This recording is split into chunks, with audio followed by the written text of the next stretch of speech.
quiet, but our lives are so full of noise that we do not hear his voice. And so that's a reminder to turn down the music, to turn down the noise so we can hear his voice. I think that's part of what this podcast is, right? It's us saying, God, I want you to speak. I know you want to speak to me. I know you are speaking to me. So let me listen to your word and turn off the other things and listen to this so that I can hear your voice. And lastly, here we have a couple things in 1 Kings. This is, FYI, this is all happening more or less in the north, right? I mean, Elijah went down to Mount Horeb, which is, way down to Mount Sinai already, all the way down there.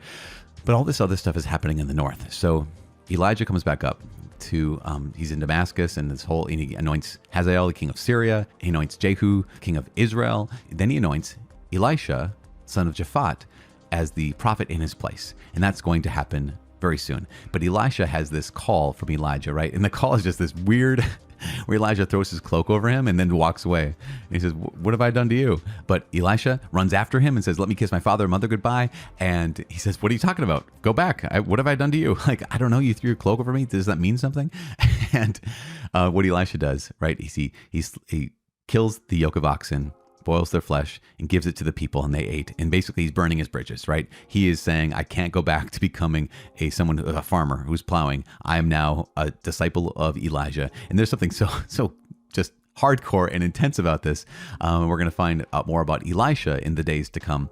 But then we also, in chapter 20, couple of things. We have Ahab, right? And Ahab being up north, Ahab goes to war with the Syrians, and he's doing well. I mean, God is helping them out. God is giving them directions, and God is basically, he's helping them. He's giving them victory. But one of the things that Ahab doesn't do, now Ahab is not a good king, right? He's one of the bad kings. What Ahab does is that Ahab gives Ben-Hadad, the king of Syria, he gives him mercy, and that was not what he was supposed to have done. He was supposed to have said, okay, here's the Syrians that have come against my people, and you have shown him mercy. You should not have shown him mercy.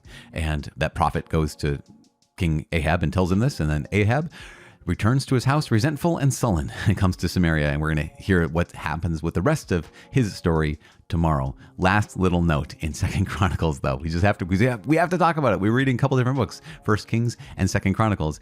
1 Kings is happening in the north, right? With Elijah up there, King Ahab up there. But then 2 Chronicles right now currently is talking about what's going on down in the south with King Jehoshaphat. Remember, son of Asa? Both of those kings, pretty good kings. Jehoshaphat better than Asa, because Jehoshaphat took down those temples and the Asherim and all those kind of things. And so he's a good king. And so here's God who is defending the people of Judah and Jerusalem against the Ammonites and the Moabites and the Syrites, right? They come against him with a multitude.